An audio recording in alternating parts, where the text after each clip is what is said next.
नमस्कार, मेरा नाम सुहेल है और मेरे साथ हैं मुर्तज़ा। और आज हम बात करेंगे वेस्टर्न एशिया में जो जंग चल रही है उससे भी ज़्यादा इंटरेस्टिंग जो वहाँ डिप्लोमेसी चल रही है उसकी। हम बात करेंगे ईरान और अमेरिका के बीच जो बातचीत चल रही है परमाणु बम को लेकर। लेकिन उससे भी बड़ा बम तस्वीर के पीछे तैयार हो रहा है। वो कौन सा बम है और उस बम से नेतन्याहू को क्या खतरा है, ये सारी बातें हम करेंगे। लेकिन पहले आप ये समझ लीजिए कि अमेरिका और ईरान के बीच बातचीत का दौर जारी है। पहली बातचीत जो हुई थी वो ओमान में हुई थी, उसके बाद दूसरा दौर रोम में चला और अब तीसरे दौर की तैयारी शुरू हो गई है। ये जो डिप्लोमेसी हो रही है, ट्रैक टू डिप्लोमेसी, ये दिखाई दे रहा है कि ईरान और अमेरिका एक दूसरे से बातचीत तो कर रहे हैं, लेकिन इस बातचीत में जो पल्ला भारी है वो कहीं ना कहीं ईरान का है। ईरान अपनी हर बात मनवा रहा है। एक तरह से जो तस्वीर सामने आ रही है उससे लग रहा है कि ईरान ने अमेरिका को अपनी शय और मात की चाल में कहीं ना कहीं फंसा लिया है। लेकिन इस जो पूरा बोर्ड गेम है, ये जो शतरंज की तरह एक गेम चल रहा है, इसके पीछे भी एक कहानी पैरेलली चल रही है। और वो कहानी क्या है, मुर्तज़ा से पूछते हैं। देखिए सुहेल, इस पूरे गेम में दूसरा सुलेमानी आ गया है। जनरल कासिम सुलेमानी थे ईरान के कुद्स फोर्स के हेड, जिनको अमेरिका ने असैसिनेट कर दिया था, ड्रोन से खत्म कर दिया था। अब आप कह रहे हैं दूसरा सुलेमानी आ गया। दूसरा सुलेमानी, और ये बहुत ज्यादा खतरनाक है। और ये ईरान जो है, खामनेई इसको 3 बार आजमा भी चुके हैं और ये हमेशा अपने जो इसने रिजल्ट दिया है और बहुत ही पुख्ता रिजल्ट दिया है। दूसरा सुलेमानी जो है उसका नाम अगर आप देखेंगे तो हम दिखा रहे हैं कि क्या हाजी ज़ादे जो हैं क्या वो इजराइल को जला देंगे। अब हाजी ज़ादे कौन है? हाजी ज़ादे हैं आमिर अली हाजी ज़ादे, ये ब्रिगेडियर जनरल हैं और ईरान एरोस्पेस फोर्स के चीफ हैं। इनके पास ईरान की जितनी भी मिसाइल का जो बेड़ा है, जो मिसाइल पावर है, उसका जो पूरा अख्तियार जो है उसको चलाने का, उसका टारगेटिंग का, वो सब इनके पास है। और 3 बार इनको ईरान ने आजमाया है और ये कामयाब साबित हुए हैं। पहली बार आजमाया कासिम सुलेमानी की हत्या के बाद, यानी 2020 में 8 जनवरी 2020, तब इराक के उस अमेरिकी एयरबेस पे हमला किया गया। आप डिटेल बता रहे हैं लेकिन मैं दिखा दूं पब्लिक को। ये देखिए, ये है Aamir Hajizade, Aamir Ali Hajizade. ये तस्वीरें देख लीजिए, क्योंकि आगे जंग में जैसे जैसे चीजें चलेंगी आपको ये चेहरा और ये नाम बहुत बार सुनने को मिलेगा। आप देख लीजिए, ये आदमी है, ये शख्स है आमिर अली हाजीजादे। और इजराइल के लिए इस वक्त ये सबसे बड़ा खतरा है। अब आपने कहा कि 3 बार परखा जा चुका है। एक बार आपने बता दिया जब कासिम सुलेमानी का मौत उसके बाद इराक में अमेरिकी बेस पे हमला किया गया। दूसरी बार है ऑपरेशन ट्रू प्रॉमिस 1, जो 13 अप्रैल 2024 को अंजाम दिया गया, जो इजराइल पर बमबारी की। बिल्कुल, तब उस वक्त बैलिस्टिक मिसाइल और ड्रोन से हमले किए गए और तब भी इस शख्स ने जो है उस हमले को अंजाम दिया। इसे मिसाइल मैन कहा जाता है। मिसाइल मैन, ये आदमी, ये देखिए, मैं बार बार आपको कह रहा हूं कि इस चेहरे को बहुत अच्छे से देख लीजिए। ये वो चेहरा है जिसे मिसाइल मैन कहा जा रहा है ईरान का। ये वो चेहरा है जिससे सबसे बड़ा खतरा इस वक्त अमेरिका फेस कर रहा है। ये वो चेहरा है जिसकी दहशत नेतन्याहू के दिल में भी है। कहा जाता है नेतन्याहू बहुत ही ज्यादा बोल्ड है, लेकिन इस चेहरे को देख के उनको भी थोड़ा खौफ होने लगा है। और तीसरी बार जब हमला हुआ वो था 1 अक्टूबर को, जब इजराइल ने हसन नसरल्लाह को खत्म कर दिया और उसमें ईरान के कुछ कमांडर ही मारे गए। तब ईरान ने ऑपरेशन ट्रू प्रॉमिस 2 को अंजाम दिया और तब भी इसी शख्स का उसमें जो है इसी ने काम किया। और तब इजराइल पे 180 से ज्यादा बैलिस्टिक मिसाइल दागी गई जी। और तब भी इसी शख्स ने इजराइल को चौंकाया था और उससे ज्यादा अमेरिका को चौंका दिया था। उससे ज्यादा अमेरिका को चौंका दिया था। मैं बार बार कह रहा हूं कि इस चेहरे को ध्यान में रखिए। लेकिन इससे पहले मैं आपको एक बैकग्राउंडर दे देता हूं जनरल कासिम सुलेमानी के बारे में।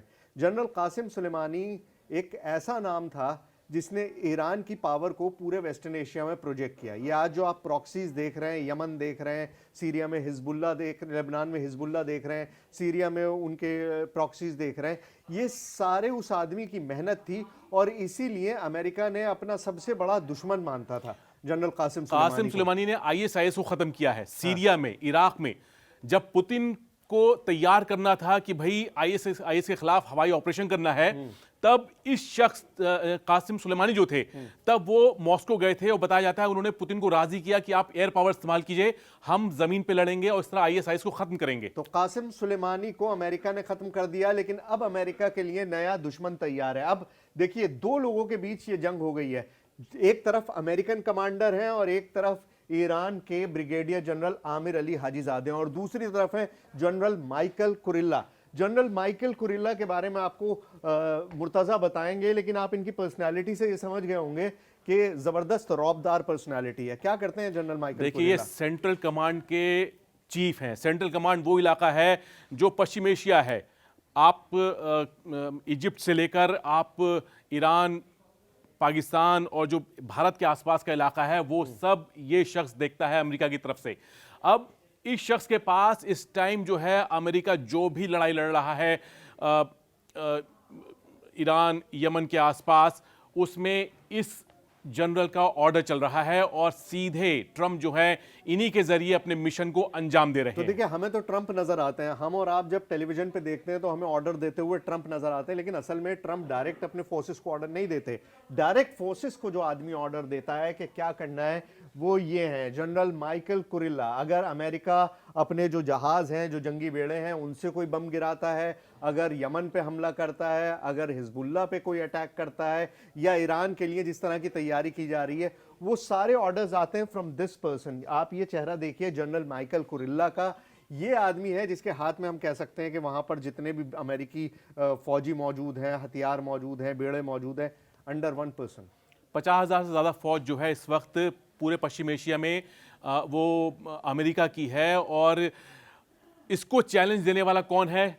वो ये शख्स है brigadier general Amir Ali Hajizade. तो एक तरफ मैं थोड़ा सा और कंटेक्स्ट अपने दर्शकों के लिए रख दूं, 50,000 की फोर्सेस इनके अंडर में है, उसके अलावा दुनिया के सबसे सोफिस्टिकेटेड वेपनरी इनके अंडर में, और साथ के साथ 2 एयरक्राफ्ट कैरियर्स भी उस इलाके में मौजूद हैं। बिल्कुल। और इस वक्त मैं ईद के वक्त की बात बताता हूं आपको। ईद में जब ईद के आसपास आमिर अली हाजीजादे ने कहा था, और वो सीधा मैसेज कुरिल्ला को था कि जिसके घर शीशे के होते हैं वो दूसरे पे पत्थर नहीं फेंकते। ये बात इसलिए कही थी क्योंकि बार बार ये कहा जा रहा था कि जो अमेरिका है वो ईरान के परमाणु बेस जो है उस पे हमला कर सकता है, जो उसके ठिकाने हैं, न्यूक्लियर रिएक्टर हैं, वहां पे वो हमला कर सकता है। अब इसी वजह से ईरान की तरफ से आमिर अली हाजीजादे ने कहा कि अगर तुमने हमला किया तो तुम्हारा अंजाम क्या होगा वो तुम देखोगे, क्योंकि तुम्हारे 10 बेस हैं पश्चिम एशिया में और वहां पे 50,000 फौजी हैं, और उसके बाद फिर ईरान अपनी मिसाइलों का असर दिखाएगा। और ईरान अमेरिका के बेसिस पे हमला कर सकता है, ये ईरान पहले भी साबित कर चुका है। उसमें भी 110 अमेरिकन फौजी जो हैं वो घायल हुए थे, तो हो सकता है थोड़े कम हुए, थोड़े ज़्यादा हुए हों, बट अमेरिकन फोर्सेस पर अटैक, डायरेक्ट अटैक एक बहुत बड़ा चैलेंज है अमेरिका के लिए। और जनरल आमिर अली हाजीजादे ने ये करके दिखाया है कि वो जब चाहे अमेरिकन बेसिस को निशाना बना सकते हैं। 2 बार हमला किया है, 13 अप्रैल को और 1 अक्टूबर को। जब ईरान ने हमला किया था इजराइल के ऊपर, तब मैंने बताया कि आमिर अली हाजीजादे हैं, उनकी कमांड में सब कुछ हुआ था। वो हमला देखकर जो है इजराइल जो है वो बहुत ज़्यादा डर गया था, क्योंकि उस हमले ने साबित कर दी थी कि ईरान की जो मिसाइल पावर जो है वो कितनी खतरनाक है। ईरान के मिसाइल पावर की मुर्तज़ा ने बात की, और ईरान के मिसाइल पावर मैं आपको दिखाऊं, ये देखिए, ये चंद वो चीज़ें हैं जो ईरान ने दिखाई हैं हमको। उनके ये रॉकेट्स हैं, मिसाइल्स हैं, ये गजा रॉकेट है, ये फतेह 313 मिसाइल है। फतेह 313 मिसाइल है, मतलब डिफरेंट मिसाइल्स हैं। और इस वक्त बहुत आराम से ये कहा जा सकता है कि दुनिया में अगर मिसाइल पावर की बात हो तो ईरान टॉप 3 में है। टॉप 3 में नहीं है। ईरान जो है, मैं कहूँगा मिसाइल के पावर के मामले में 6ठे नंबर पे है, क्योंकि उससे पहले बड़ी पावर है। उनको तो हम डिस्काउंट कर दें, हाँ, अमेरिका वगैरह को तो हम डिस्काउंट कर दे रहे हैं, भाई वो तो है ही पावर्स, वो तो सब जानते हैं। लेकिन एक छोटा सा देश, ये समझिए कितने सालों से उसके ऊपर सैंक्शंस लगे हुए हैं, कितने सालों से उनको कोई भी टेक्नोलॉजी नहीं ट्रांसफर कर रहा है, कितने सालों से उनका कोई तेल वेल नहीं बिक रहा है, पैसा भी नहीं है, कहा जा रहा है कि देश बिल्कुल तबाह हो चुका है, बर्बाद हो चुका है। और उस तबाही बर्बादी का ये नमूना है। ये खैबर शिकन मिसाइल था जो अभी आपके सामने आया था। इस तरह के पूरे पूरे शहर बसे हुए हैं जहां पे मिसाइल मौजूद है, जहां पे ड्रोन मौजूद है, पूरे पूरे शहर हैं। देखिए, हम एरोस्पेस फोर्स की बात करते हैं। हाँ। भारत या आसपास जो ये कॉन्सेप्ट आया है एरोस्पेस फोर्स क्या है?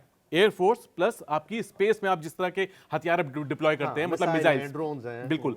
ईरान में फोर्स 1985 में बन चुकी थी, जब ईरान इराक युद्ध चल रहा था, और तब जो आमिर अली हाजीजादे हैं उन्होंने भी इसको ज्वाइन किया था। उससे पहले वो ईरान की फोर्स में एक स्नाइपर के तौर पर भर्ती हुए थे 1981 में मेरे ख्याल से। अब स्नाइपर हम आपको बता दें कि स्नाइपर वो होते हैं जो दुश्मन पर निशाना साधते हैं और बहुत सटीक निशाने से दुश्मन का शिकार करते हैं। हाँ। पहले स्नाइपर से कर रहे थे, अब मिसाइल से अब कर मिसाइल रहे हैं। से कर शिकार रहे हैं। लेकिन हो रहा है। हाँ, और जब ये 2009 में एरोस्पेस फोर्स के चीफ बनाए गए, तब से ईरान की जो मिसाइल पावर जो है इसमें अचानक से बदलाव आया है, और 2000 से 2500 की जो रेंज है उसमें ईरान के पास आज ऐसी मिसाइल हैं जिसको रोकना बहुत मुश्किल है। और ये साबित भी हो चुका है। अब इजराइल पे जो अटैक किया गया, वहां पर उस वक्त दुनिया का सबसे एडवांस्ड एयर डिफेंस सिस्टम मौजूद था, लेकिन उसके बावजूद भी ये अटैक हो पाया। अच्छा, अब ये बात हो रही है, ट्रंप का कमांडर नंबर 1 हमने बता दिया जनरल कुरिल्ला है, खामनेई का missile man brigadier general Amir Ali Hajizadeh हैं। दोनों चीजें हम बता चुके हैं आपको। मुझे बताइए कि ये जो पूरी बातचीत चल रही है, एक तरफ ट्रंप है और एक तरफ खामनेई के मिनिस्टर्स हैं जो बातचीत कर रहे हैं, इस बातचीत में नेतन्याहू का दम क्यों घुट रहा है?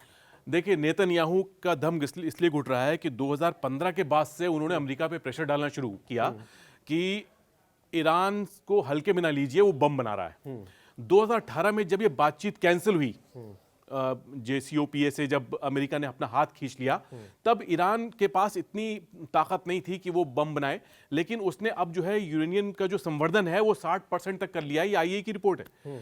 अब जब 60% तक कर लिया है तो अब इनके पास ईरान को रोकने की बहुत ज्यादा जराए नहीं रह बचे हैं। अब देखिए कि सबसे बड़ी बात यह है कि अमेरिका पहले जिस पोजीशन पर था ईरान को रोकने के लिए, आज उस पोजीशन पे नहीं है। 2018 में जब इन्होंने हाथ खींचा अपना ट्रंप ने, तब इनके साथ ये था कि ये एक कमांडिंग पोजीशन पे थे। आज ट्रंप कमांडिंग पोजीशन पे नहीं है, वो ईरान की बातों को मान रहे हैं, और ये बात नेतन्याहू के गले नहीं उतर रही है। नेतन्याहू के गले नहीं उतर रही है। इनफैक्ट पूरी दुनिया में ये सुगबुगाहट तेज हो गई है कि कहीं ना कहीं ईरान के खामनेई ने इस चेस गेम में, जैसे मैंने शुरुआत में कहा था कि शतरंज का खेल है, देखिए लड़ाई अपनी जगह होती है, डिप्लोमेसी अपनी जगह होती है। आपको मैदान में भी जीतना होता है, आपको बातचीत की टेबल पर भी जीतना होता है, और ईरान कहीं ना कहीं ये साबित कर रहा है कि दोनों जगह, भले लड़ाई अभी डायरेक्ट ना हुई हो अमेरिका से, लेकिन दोनों जगह पर वो भारी साबित होता जा रहा है। और इसीलिए हम बार बार कह रहे हैं कि ये दो कमांडर्स के बीच की लड़ाई है। कौन सा कमांडर कामयाब होगा, वही आगे चलकर ये फैसला होगा। ईरान बहुत ही स्मार्टली प्ले कर रहा है वो, इसलिए कि देखिए, अगर बातचीत की टेबल पे आना है तो अमेरिका को कमजोर होना पड़ेगा। ईरान नहीं चाहेगा कि कमजोर दिखे और वो उसी ताकत के साथ अपने को प्रेजेंट करे और बातचीत करे। वो ईरान अपने को मजबूत करके आगे आया है, अमेरिका अपने को कमजोर साबित हुआ है। वो दिखाने की कोशिश कर रहा है कि कमजोर नहीं है, लेकिन अमेरिका कमजोर हुआ है, और दोनों टेबल पे हैं। इस टाइम ट्रम्प जो है वो बहुत ही ईरान के सामने एक वो उनकी जो एक छवि है कि वो डील मेकर हैं, वो जो बनाना चाहते हैं, उस चक्कर में वो इजराइल के सामने एक खलनायक भी बन सकते हैं। हाँ, तो इजराइल के सामने खलनायक बन सकते हैं। ये एक तरह से चैलेंज है, और इस चैलेंज के आगे जो है ये डिप्लोमेसी जो चल रही है, इसका रिजल्ट क्या होगा ये चंद दिनों में पता चल जाएगा। लेकिन कहीं ना कहीं ईरानी दिमाग जो है वो शह पर मात देता चला आ रहा है।